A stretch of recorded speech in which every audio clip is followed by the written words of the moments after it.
It began on a Monday morning that felt like any other, until it wasn't. The moment Kennedy James stepped off the bus in front of Skyline High School in Atlanta, Georgia, something in the air shifted. The early sun cut sharp lines through the thick southern humidity, illuminating the glossy brick walls of the school like a stage waiting for a story to unfold. Kennedy tightened her grip on the strap of her backpack, her heart steady but guarded. She wasn't new to feeling like a stranger, but today would mark the last time anyone underestimated her. She had moved 5 times in 6 years. Each move was a promise. A new school, a new start, a new chance to lay low. Her father, her real one, had passed when she was 10. Since then, it had just been her and Dom. Not many kids at her age could say their legal guardian was one of the most recognized faces in America.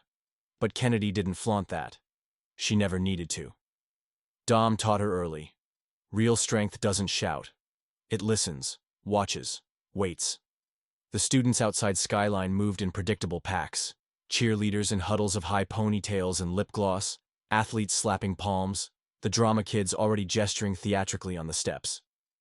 Kennedy stayed outside the rhythm, walking straight through the chaos like a ghost in sneakers. She didn't wear designer labels, no bold makeup. Just jeans, a plain tee, and braids pulled back with quiet confidence. She'd nearly made it to the front entrance when it happened. A shoulder slammed into hers, intentional, heavy. Her bag dropped.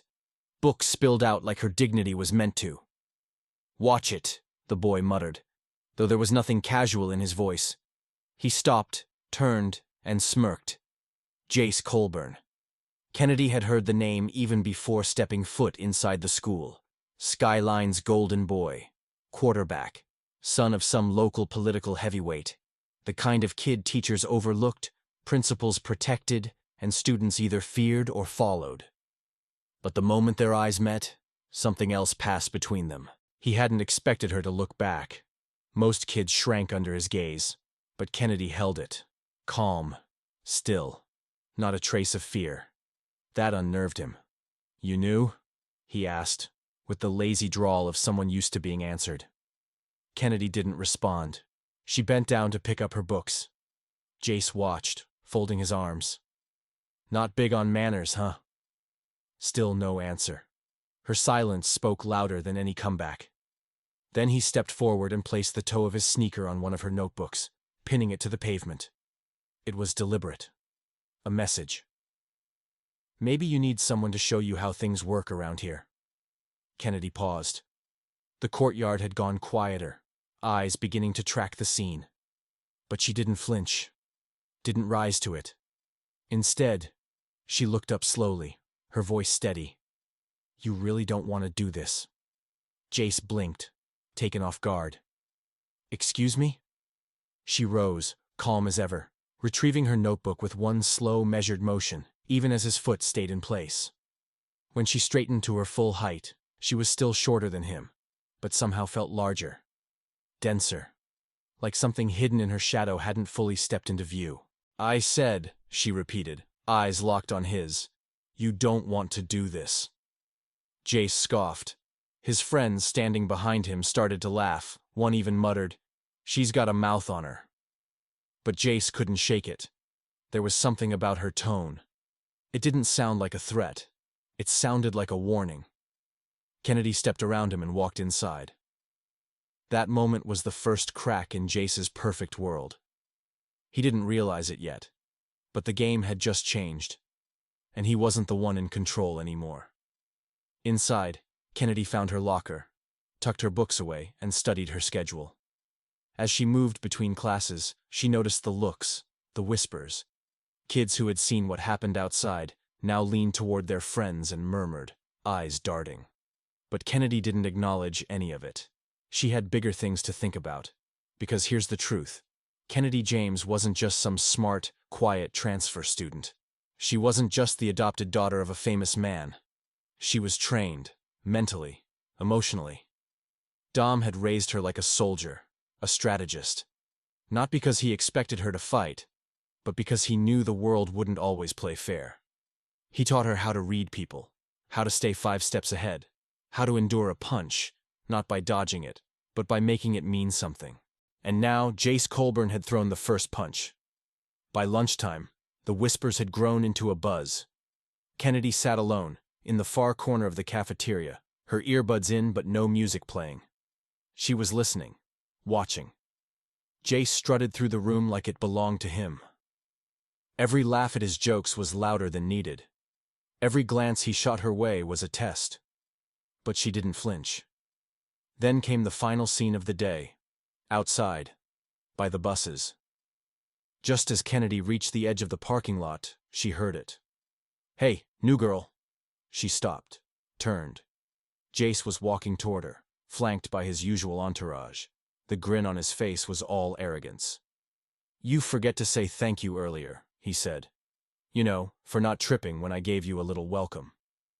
Kennedy didn't respond. She just tilted her head. "You got a problem?" he asked, his grin tightening. Then, from the distance, a rumble. Deep, thunderous, familiar.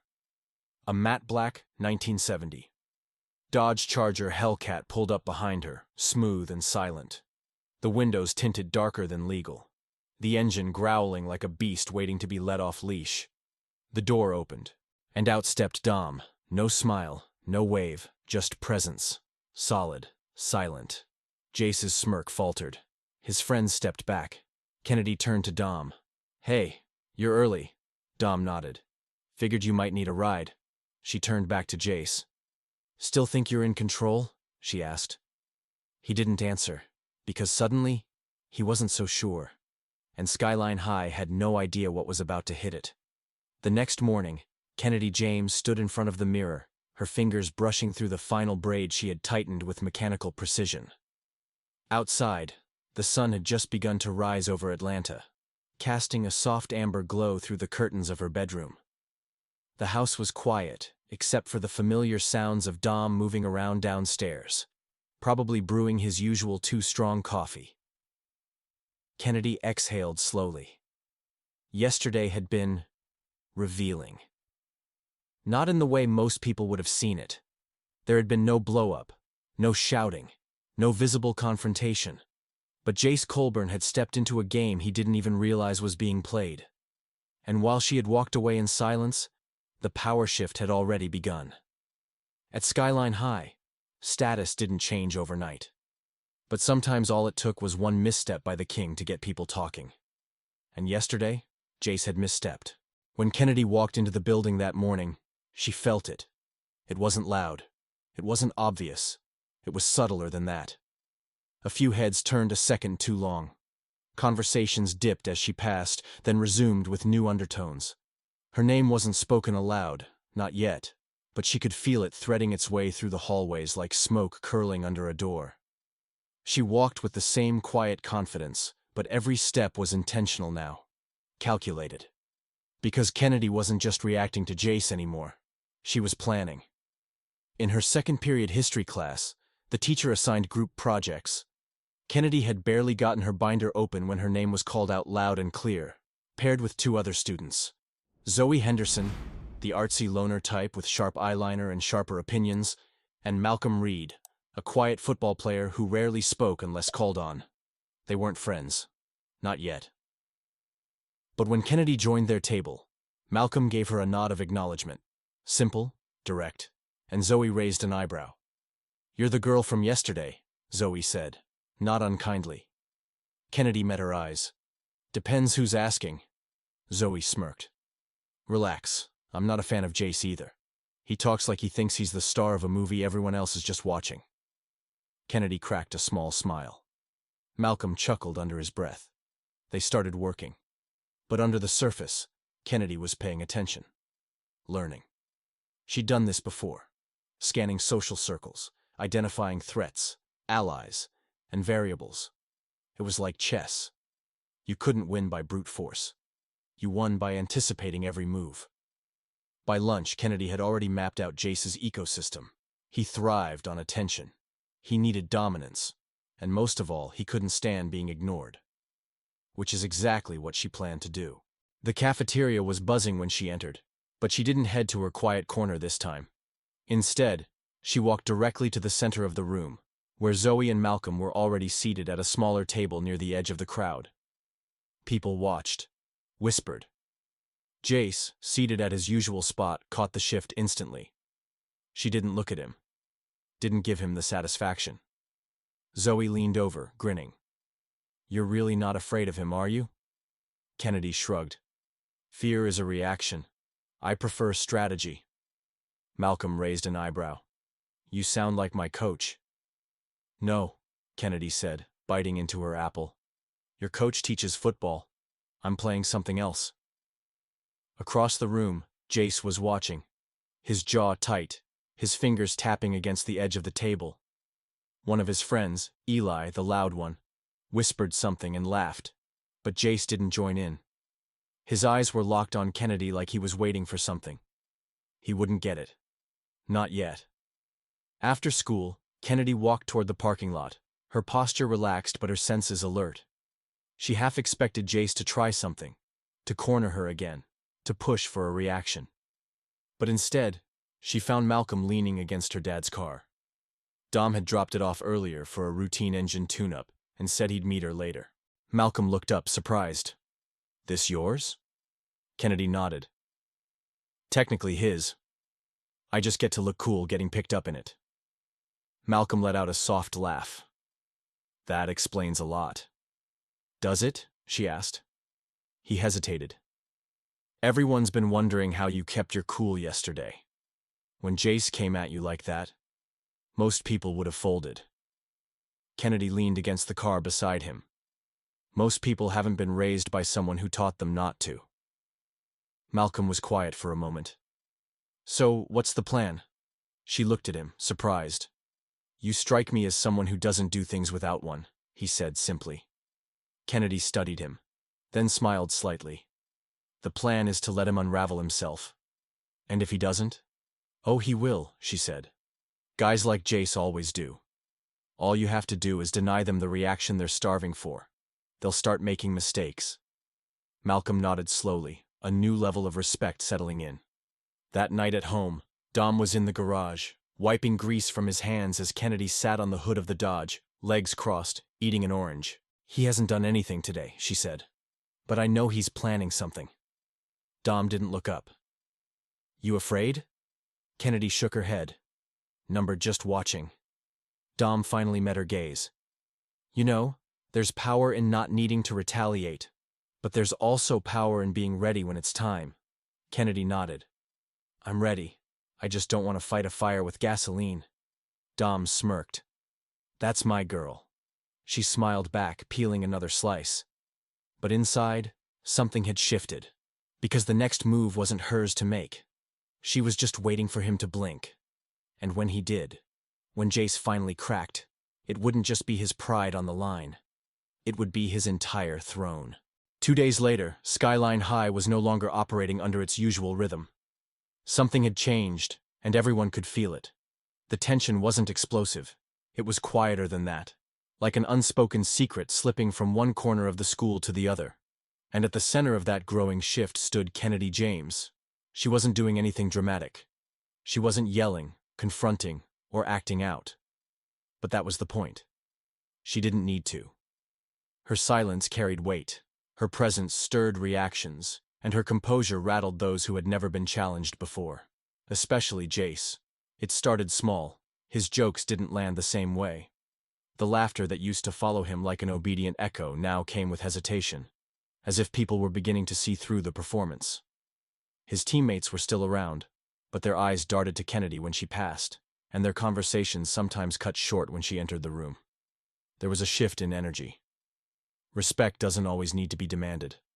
Sometimes it's earned in silence, with grace. But Jace didn't thrive in silence. He needed the noise. He needed the validation. And when it didn't come, he started slipping. That morning, Kennedy arrived to find her locker door slightly ajar. At first, she didn't think much of it. But when she opened it, she found a folded note stuck between her books. There were no threats, just 4 words scribbled in black ink. "You think you won." She didn't flinch. She didn't look around to see who might be watching. Instead, she calmly folded the note and slid it into her bag. A message like that wasn't intimidation. It was confirmation. Jace was losing control, and he knew it. In her chemistry class, Kennedy sat beside Malcolm as they prepared for an upcoming lab assignment. He leaned over and whispered, "I heard about the note." Kennedy raised an eyebrow. "News travels fast." "Jace isn't subtle," Malcolm replied. "But I think he's scared." She nodded, her fingers calmly flipping through the textbook. "He should be." Later that day, as she walked toward the cafeteria, she noticed something else. A group of students stood clustered near the stairwell, murmuring over something on someone's phone. When Kennedy passed, the girl holding the phone hastily lowered it. But it was too late. Kennedy had already seen the screen. A photo of her. Blurry, clearly taken without her knowing. The caption read, "Guess Daddy's money doesn't teach manners." A fake account. Anonymous, of course. But cowardice always left fingerprints. Inside the cafeteria, the atmosphere was different. More eyes, more whispers. The post had started circulating faster than wildfire, and though no one dared to approach her, the glances were sharper now, testing her, waiting for a reaction. Kennedy sat down at her usual table with Zoe and Malcolm. Zoe looked furious. "Want me to track down the IP address? I know people." Kennedy shook her head. "That's exactly what they want. Chaos." "So you're just gonna let it slide?" Malcolm asked. Kennedy leaned forward, her tone even. "Number, I'm going to let him escalate." She wasn't naive. She knew Jace wouldn't stop. People like him didn't understand restraint. They only understood consequence once it hit them head on. He was trying to bait her, push her into a public meltdown so he could reclaim the upper hand. But Kennedy wasn't interested in playing defense. She was building something bigger. After school, she stopped by the media lab. Mr. Jennings, the tech advisor, raised an eyebrow when he saw her. "You don't usually hang out in here." "I need to borrow a few things," she said. "Camera, mic, maybe a bit of editing software." He blinked. "School project?" "Something like that." She stayed after hours. Alone in the lab, she wrote and rewrote a script. Not one of revenge, not even one of defense. It was truth. It was clarity. And it was powerful. The next morning, Skyline High woke up to a message posted on the school's student portal and quietly shared through group chats. It was a video. Less than 3 minutes long. A single shot. Kennedy, seated in front of a neutral background. No theatrics. Just her voice. "I'm not here to defend myself, because I don't need to. But I do want to say something to anyone who's ever been made to feel small to feed someone else's ego." She didn't name names. She didn't have to. There are people in this school who thrive on making others feel invisible, who confuse cruelty with charisma, and who think silence means weakness. But silence isn't weakness. Sometimes it's strategy. Sometimes it's power. She spoke with calm authority, never once raising her voice. She didn't attack. She invited people to see things clearly. And by the time the video ended, Skyline High was no longer whispering about the girl with the famous dad. They were talking about the girl who spoke with more integrity and presence than anyone expected. The fallout was immediate. Jace tried to brush it off, claimed she was playing the victim. But the damage had been done. Students who once laughed at his jokes now shifted uncomfortably when he spoke. Teachers watched him more closely. And his friends. They were beginning to distance themselves. By the end of the week, Kennedy had become something new. Not just the girl who stood up to Jace Colburn, but the one who forced the entire school to reevaluate what power really looked like. Not volume, but vision. And Jace? He was still clinging to a crown made of ego. But every day, that crown looked more and more like a mask. Kennedy didn't need revenge. She had already won the moment she chose to lead with strength instead of spite. And the war? It was already over. Only Jace hadn't realized it yet. The days following Kennedy's video felt like a slow unraveling of a tightly wound thread that Jace Colburn had been clinging to for too long. Skyline High didn't erupt in chaos. It shifted in quiet, undeniable ways. Teachers began making eye contact with students they usually overlooked. Hallway conversations took on a new tone. There was an awakening happening, and Jace could feel it slipping through his fingers. He tried to reassert control. Louder jokes, sharper sarcasm, A forced return to his old tactics, but it didn't hit the same. His voice, once commanding, now echoed with something hollow. People weren't laughing the same way. Some smiled nervously. Others just turned away. The worst part for Jace wasn't that he was losing control. It was that Kennedy hadn't lifted a finger. She didn't confront him in the halls. She didn't mock him publicly. She didn't even look his way anymore. And somehow, that was louder than anything she could have said. One afternoon, Kennedy sat alone on the bleachers after school. The sun was beginning to dip behind the Atlanta skyline, painting the field in streaks of amber and gold. Her headphones were in, notebook open in her lap, fingers idly scribbling thoughts that she might later toss or turn into something greater. She didn't notice Jace until his shadow stretched across her page. When she looked up, he stood a few steps away, hands in the pockets of his Letterman jacket. No crowd, no entourage, just him. She pulled out one earbud, but said nothing. Jace cleared his throat. "Got a minute?" Kennedy didn't nod. She didn't move. She simply closed her notebook and waited. He took that as a yes. "I didn't come to fight," he said quickly. "Or whatever you think." "I don't think," Kennedy replied evenly. "I observe." That sentence landed harder than he expected. He hesitated. "Look, I know you're not scared of me. That's obvious. But He trailed off, eyes shifting toward the field. "I've never had someone just not react. You didn't play. You didn't try to beat me at my own game." "Because I wasn't in your game," she said. "I never was." Silence stretched between them, the kind that forces honesty. "You embarrassed me," he said finally, "and I deserved it. I see that now." Kennedy tilted her head. "Is that what you came to say?" "No," Jace said. He looked younger now, less sure of himself, stripped of the bravado. "I came to ask, how? How did you not break?" She watched him for a long time before answering. "Because I've broken before," she said softly. "But I learned there's strength in choosing when to speak, and more power in knowing when not to." Jace swallowed. "I thought I had power." "You had control," she corrected. "That's not the same thing." He nodded slowly, words failing him. Then Kennedy stood, gathering her things. She didn't look angry. She didn't even look triumphant. She just looked done. "People like you," she said gently, "aren't dangerous because you're mean. You're dangerous because you're empty. You fill that emptiness by tearing people down so you don't feel it. But eventually, the cracks show, and when they do, you either face them or you keep pretending." And then she walked past him, not in fear, not in arrogance, in clarity. Jace remained there, alone on the bleachers, the sun now low enough to throw his figure in long shadow. For the first time he didn't feel invincible. He felt exposed.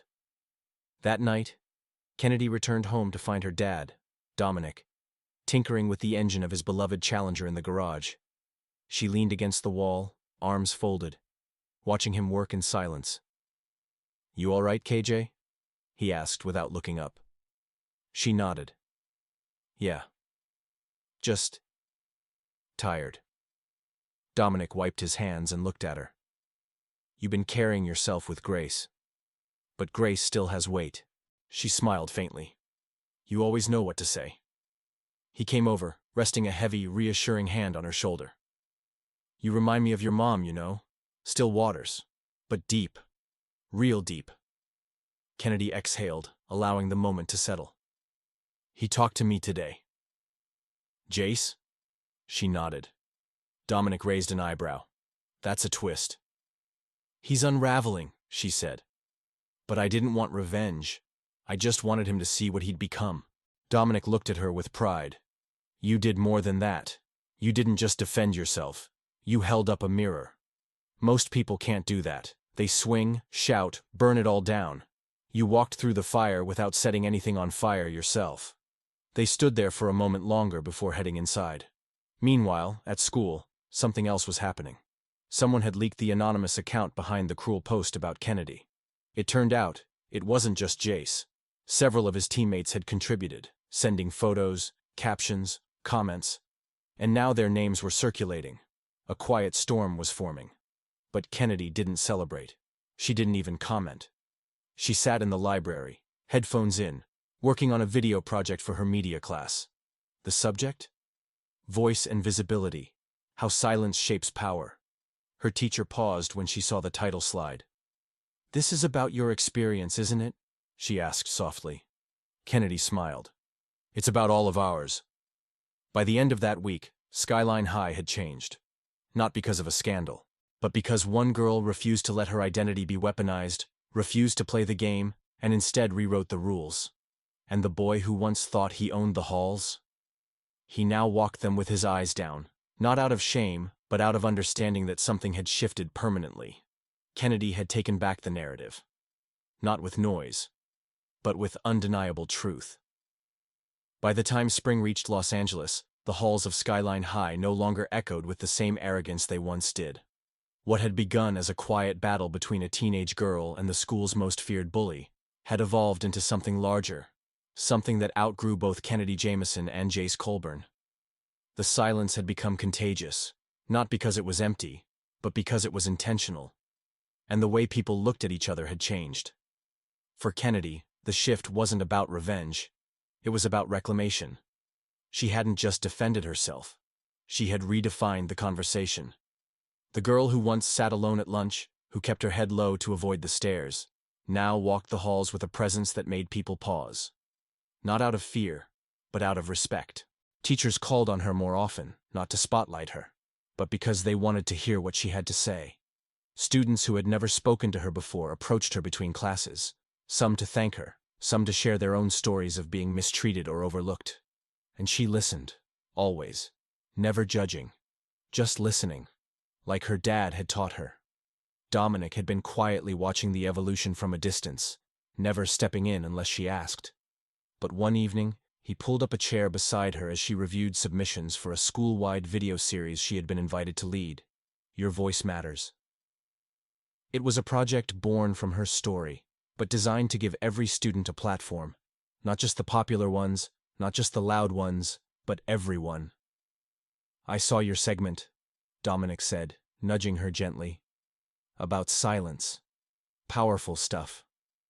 Kennedy smiled, clicking through clips on her laptop. "I didn't think people would respond to it the way they have." "Because most folks are used to noise," he said. "You gave them space. People don't forget the person who gives them space to speak." Kennedy paused, then turned toward him. "I've been thinking a lot about what comes next. College. Life beyond here." Dominic leaned back. "Big thoughts." "I want to study media," she said. "Not for fame or to be on camera. I want to tell stories that change things, that hold people accountable without tearing them down, that show the world what happens when you listen." He nodded, a smile tugging at the corners of his mouth. "You're already doing it." But not everything had resolved so cleanly. Jace Colburn had been quieter, but not absent. He kept to himself mostly, no longer holding court at the center table in the cafeteria. Some of his friends had drifted away, uncertain of how to handle his fall from grace. Others stuck around, but their allegiance no longer came with blind loyalty. The trust had fractured. Kennedy didn't hate Jace. In truth, she didn't feel much of anything for him anymore. Just a kind of distant empathy. She saw in him someone trying to reassemble an identity that had always been built on control. And now, without that crutch, he looked like a boy learning how to stand on his own. One afternoon, near the end of the school year, Jace approached her again. This time, in the courtyard near the art building, where she often sat to edit or write. He didn't sit. He just stood nearby and said, "I watched your video. The new one." Kennedy looked up briefly but didn't respond. "I'm not asking for anything," he added quickly. "I just wanted to say, I think I understand now. Not everything, but more than I did before." She nodded slowly. "That's a start." Jace hesitated. "Do you hate me?" "No," she said. "But I don't admire you either. What I do is hope you don't waste this chance." He didn't say anything more. He just gave a short nod and walked away. And that was enough. When graduation finally came, the auditorium was packed. Parents, teachers, students. It felt like the end of something bigger than a school year. It was the end of an era. As Kennedy stepped onto the stage to deliver her speech, as valedictorian, no less, there was no trace of the shy girl who had once hoped to go unnoticed. She stood at the podium, her voice steady, her gaze direct. "When I came to Skyline High," she began, "I thought the only way to survive was to stay invisible, to keep quiet, to shrink myself into safety. But what I learned is that silence isn't weakness. It's a choice. And when used with purpose, it's one of the loudest things you can offer this world." The room was still. Not even a cough. Just focused stillness. I was underestimated because I didn't meet people's expectations. And that used to scare me.